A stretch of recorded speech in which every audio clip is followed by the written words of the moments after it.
ఈరోజు ముషీరాబాద్ నియోజకవర్గంలోని Musheerabad division 86 number నుండి ఎడ్ల భాగ్యలక్ష్మి హరిబాబు యాదవ్ గారు ఇక్కడ నుంచి బరిలో ఉన్నారు టీఆర్ఎస్ పార్టీ అభ్యర్థిగా.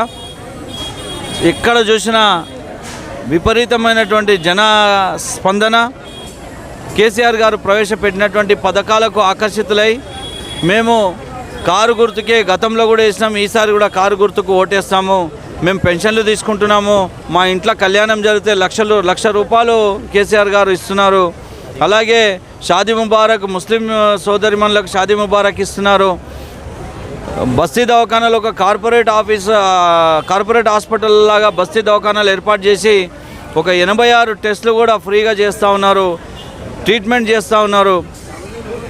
తర్వాత చరిత్రలో ఎప్పుడు కనివిని ఎరగని రీతిలో ఒక వరదలు ఇంటికి వచ్చి నష్టం జరిగినప్పుడు 10,000 రూపాయలు ఇంటికే పంపించే ఒక ముఖ్యమంత్రిని మేము ఎప్పుడు కూడా మా పుట్టి పెరిగి ఇంత పెద్దగా అయినాం కానీ ఎవరిని ఇలాంటి ముఖ్యమంత్రిని చూడలేదని చెప్పి వాళ్ళు ఒక బ్రహ్మరథం పడుతూ ఉన్నారు, మంగళహారతులతో స్వాగతం పలుకుతూ ఉన్నారు. రేపు డిసెంబర్ 1న జరగబోయే ఎన్నికల్లో మేము కారు గుర్తుకు ఓటేసి గెలిపిస్తాము. ఈ బీజేపీ పార్టీ అరాచక శక్తులని అడ్డుకుంటాము. ఎప్పుడైతే ముఖ్యమంత్రి గారు కేసీఆర్ గారు ఈ తెలంగాణ రాష్ట్రంలో శాంతి భద్రతలను ఏ విధంగా కాపాడిండో మాకు తెలుసు. ఇవాళ మత కలహాలను రెచ్చగొట్టడానికి బీజేపీ పార్టీ చాలా ప్రయత్నం చేస్తూ ఉన్నది. తిప్పి కొడతామని చెప్పి ప్రజలు స్వచ్ఛందంగా వాళ్ళు చెప్తా ఉన్నారు. వారికి మరోసారి నేను ముషీరాబాద్ డివిజన్ ప్రజలకందరికీ కూడా ఒక విజ్ఞప్తి చేస్తూ ఉన్నాను, శిరస్సు వంచి వాళ్ళ పాదాల మీద ఉంచి నేను రిక్వెస్ట్ చేస్తూ ఉన్నాను, రెండోసారి అవకాశం ఇవ్వాల్సిందిగా నేను కోరుతా ఉన్నాను. కారు గుర్తుపైన ఓటేసి కార్పొరేటర్గా ఎడ్ల భాగ్యలక్ష్మి గారిని గెలిపించవలసిందిగా కోరుతా ఉన్నాను. ధన్యవాదాలు. జై తెలంగాణ.